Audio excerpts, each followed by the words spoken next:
नमस्कार मित्रांनो, track in take मराठीच्या आणखीन एका व्हिडिओमध्ये आपलं सहर्ष स्वागत आहे. आणि आज माझ्याकडे आहे Realme C33. एक गोष्ट सांगू का तुम्हाला, म्हणजे ह्यांचं जे नेमिंग कन्व्हेन्शन आहे ते कुठल्या प्रकारे ते विचार करतात हे खरंच कळत नाही. म्हणजे त्यांच्यामध्ये Realme C सिरीजमध्ये एस्पेशली 21 सिरीज आहे, 30 आहे, Realme C31 आहे आणि 31 बरोबर कम्पेअर केलं तर फारच सिमिलर आहे. मला खरं सांगू का, असं वाटतं की त्यांच्याकडे भरपूर स्टॉक आहे जो त्यांनी मागच्या वर्षी वगैरे क्रिएट केला आहे, मॅन्युफॅक्चर केलेले फोन, आणि फक्त मागची बॅक वगैरे चेंज करतात, थोडं इकडं तिकडं चेंज करतात आणि नवीन फोन नवीन नावाने लॉन्च करतात. आणि असंच काही आहे Realme C33. चला आज याचं अनबॉक्सिंग फर्स्ट इम्प्रेशन्स करणार आहे. पण त्याच्या आधी मी तुम्हाला सांगतो की हा 9,000 रुपयाचा फोन आहे आणि म्हणजे रेअर कॅटेगरी मधला फोन आहे. कारण 10,000च्या खालचे फोन दिसतच नाहीत आजकाल. खरंच सांगतो, म्हणजे आत्ता एक आलेला होता Redmi A1 त्यांच्या नावामध्ये काय Redmi A1 तो 6,500ला आहे. जर का व्हिडिओ बघितला नसेल तर नक्की बघा. हा 9,000ला आहे. Let's open. नाही, ह्या बाजूनी. All right, a great story since the first step. Okay, सगळ्यात आधी डॉक्युमेंटेशन, त्याच्यानंतर फोन. अरे फ्लॅट साईज वगैरे आहेत, मॉडर्न दिसतो बरं का. ठीक आहे, सांगणार आहे फोनबद्दल सांगणार आहे. ब्रिक तर मोठी आहे पण चार्जिंग तुम्हाला 10 वॉटचंच मिळतं. 10 वॉट चार्जिंग आहे आणि USB Type-C केबल. म्हणजे अपेक्षा तर मी करतोय USB Type-C केबल नाही हो, मायक्रो USB आहे. No, that is not good. That is absolutely not good. 9,000चं म्हणजे 6,500 असतं तर मला I will accept it. But at 9,000 USB Type-C असायला पाहिजे होता. That's about it. केस वगैरे काही येत नाहीये. Let's keep this aside. बघूया आपण फोनकडे.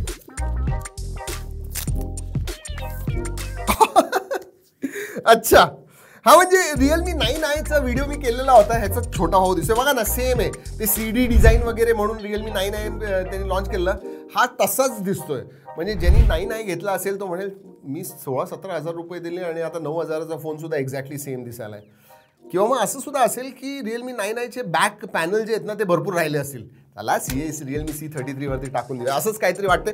दिसायला चांगलं आहे. त्याचा फ्लॅट साईड्स वगैरे आहेत, फिंगरप्रिंट सेन्सर आहे साईडला, so that is good. 3.5mm jack आहे. पण USB Type-C that is not good. Left hand साईडला तुम्हाला सिम कार्ड ट्रे मिळतं. वरती नॉईस कॅन्सलिंग मायक्रोफोन वगैरे येत नाही. तसं तुम्हाला सांगतो की याच्यामध्ये 2 व्हेरियंट्स येतात, 332 आणि 464. जो बेस व्हेरियंट आहे 332चा तो तुम्हाला 9,000ला मिळतो. चला, you get a dedicated SD card slot. म्हणजे तुम्हाला स्टोरेज वगैरे एक्सपॅन्ड करायचं असेल तर तुम्ही करू शकता. वेटच्या बद्दल सांगायचं झालं तर हलका वाटतं तसं. 187-188 ग्रॅम. प्रयत्न करूया. किती जवळ आहे? 187-188. कमॉन, एक्झॅक्ट यायला पाहिजे. नाही, मी आधी बघत नाही, मला वजन माहिती नसतं. तुम्हाला वाटू दे, वाटत असेल पण that is not true. Let's see. 185 gram, म्हणजे परत 2 ग्रॅमचा फरक. इथं 1.5-2 ग्रॅमचे फरक सारखे होत असतात. बट ठीक आहे, I am still close. I will get better, that's for sure. Flat साईड्समुळं एक गोष्ट नक्की मी म्हणेन की थोडा मॉडर्न दिसतो. डिझाईनसुद्धा थोडं वेगळं आहे. जेव्हा तुम्ही असं बोलाल तेव्हा लोक म्हणतील हां कुठला फोन आहे. 9,000चा वाटत नाही, थोडा महाग नक्की वाटतो. चला, स्पेसिफिकेशन्सबद्दल बोलूया मित्रांनो. 6.5 इंचचा HD+ डिस्प्ले येतो. म्हणजे ह्या प्राइस रेंजमध्ये जनरली HD+च येतात. FHD असतं तर चांगलं झालं असतं, पण ठीक आहे. म्हणजे आय विल अंडरस्टँड की HD+ IPS LCD display, 60 hertz panel आहे, त्यामुळं 60 हर्ट्स इज ओके. अगेन 10,000च्या खालचे. आजकाल आपली अपेक्षा ना 10,000च्या खाली इतकी खराब झाली आहे. म्हणजे 4 वर्षापूर्वी रेडमीचा, Xiaomiचा एक फोन आलेला नोट सिरीजमधला, आय थिंक Note 10 का Note 11 वगैरे असेल, तो नाही Note 6 का 7 असेल. तर तो ग्लास बॅक होती, फुल HD स्क्रीन होती, 6 सिरीज 625 का 635 असं कुठला तरी Qualcomm Snapdragonचा प्रोसेसर होता आणि तो 9,999ला मिळाला. 10,000च्या आत होता. आणि आजकालचे फोन बघा, म्हणजे 3 वर्षानंतर आता स्पेसिफिकेशन्स कमी झालेले आहेत. हो, ह्याच्यामध्ये जो प्रोसेसर येतो तो आहे Unisoc T612. खराब प्रोसेसर नाही आहे. म्हणजे पेपरवरती जर का तुम्ही बघितलं तर ह्याचा स्कोर 2 लाखाच्या जवळ येतो, विच इज गुड. म्हणजे इव्हन तुम्हाला गेमिंग वगैरे करायची, PUBG वगैरे खेळायचं तर मीडियम सेटिंग्समध्ये तुम्ही ॲक्च्युली खेळू शकता. सो या, परफॉर्मन्स ठीकठाक आहे मी म्हणेन. It should not be a problem. बॅटरीच्या बद्दल सांगायचं झालं तर 5000 mAhची बॅटरी आहे, 10 वॉटचं चार्जिंग आहे. Micro USB is not acceptable. USB Type-C असायला पाहिजे होतं, तर ते नाही आहे. डिस्प्लेबद्दल सांगायचं झालं तर डिस्प्ले बऱ्यापैकी ब्राईट आहे, म्हणजे इतकं काय खराब नाही आहे डिस्प्ले. इवन T612चा परफॉर्मन्स मी म्हणेन 9000च्या मानाने इट इज ॲट पार. असं नाही की एकदम चांगला आहे, पण 9000च्या मानाने इट इज क्वाईट डिसेंट. कनेक्टिव्हिटीच्या बाबतीत सांगायचं झालं तर सिंगल बँड वायफाय येतो, ड्युअल बँड वायफाय असायला पाहिजे होतो. ब्लूटूथ 5.0 आहे, ड्युअल 4G VoLTE आहे, वायफाय कॉलिंगचं सपोर्ट आहे. नाही ऑब्व्हियसली 5G नाही आहे, काय अपेक्षा करता, म्हणजे नॉईस कॅन्सलिंग मायक्रोफोनचा नाही आहे याच्यात. सेन्सर्सबद्दल सांगायचं झालं तर जायरोस्कोपचा नाही आहे. हो, साईड माउंटेड फिंगरप्रिंट सेन्सर आहे, पण जायरोस्कोप नाही आहे. जर का तुम्हाला गेमिंग वगैरे बरंच करायचं असेल, जायरोस्कोप हा सेन्सर महत्त्वाचा असेल तर ह्याच्याकडे बघू नका, पण बाकी सगळे सेन्सर्स आहेत.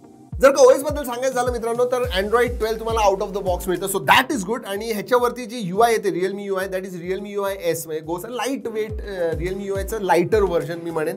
आणि हो आहेत त्याच्यामध्ये थोडे बहुत तुमचे जे ब्लोटवेअर्स वगैरे असतात ते आहेत. गोचे सुद्धा बऱ्यापैकी ॲप्स आहेत. व्हर्च्युअल रॅम नाही आहे ह्याच्यात, असायला पाहिजे. आता ह्या प्राईस रेंजमध्ये 3GB वगैरे जे व्हेरियंट असतात त्याच्यामध्ये 1GB किंवा 2GB तरी व्हर्च्युअल रॅम द्या. नाही, 8GB जे व्हेरियंट्स असतात त्याच्यामध्ये व्हर्च्युअल रॅम देतात, पण ह्याच्यात देत नाहीत. I don't understand. मल्टीमीडियाबद्दल सांगायचं झालं तर मोठी स्क्रीन असल्यामुळं व्हिडिओ तुम्ही मोठ्या स्क्रीनवरती बघू शकता. वॉटर ड्रॉप नॉच आहे, चिन बऱ्यापैकी मोठी आहे मी असं म्हणेन. ठीकठाक आहे video viewing experience. Bright display आहे आणि डिस्प्लेची क्वालिटी ठीक आहे, म्हणजे व्ह्यूइंग अँगल सुद्धा नॉट ऑल दॅट ग्रेट. म्हणजे साईडने बघितलं तर थोडं काळोखच दिसतो. पण आणि ऑडिओबद्दल सांगायचं झालं तर सिंगल ऑडिओ, म्हणजे खालच्या बाजूला सिंगल स्पीकरचे ग्रिल्स येतात.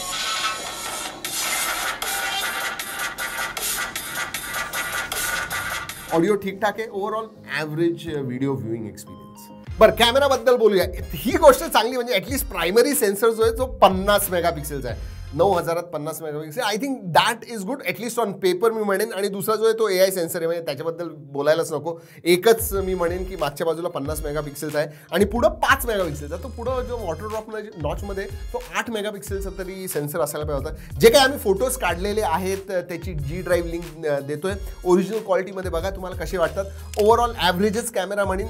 50 मेगापिक्सेलचे नॉर्मल कंडिशन्समध्ये चांगले फोटो येतात, पण लो कंडिशन्समध्ये, लो लाईट कंडिशन्समध्ये थोडं इट डेफिनेटली स्ट्रगल्स. परफॉर्मन्सबद्दल मी तुम्हाला सांगितलं, पण परफॉर्मन्स मला ॲक्च्युली जर का म्हणायचं झालं तर मी म्हणेन की परफॉर्मन्स इज द हायलाईट. बाकी इतकं काही हायलाईट नाही आहे, पण T612 हा एक केपेबल प्रोसेसर असल्यामुळं if you can play PUBG किंवा COD mobile on medium settings, I will say it is good. पण त्याच्यामध्ये सुद्धा डाऊन साईड, जसं मी सांगितलं, जायरोस्कोप नाही आहे. म्हणजे बरेचसे गेम्स जायरोस्कोपवरती डिपेंड असतात आणि ते तुम्ही व्यवस्थित खेळू शकत नसाल, then that is a down side.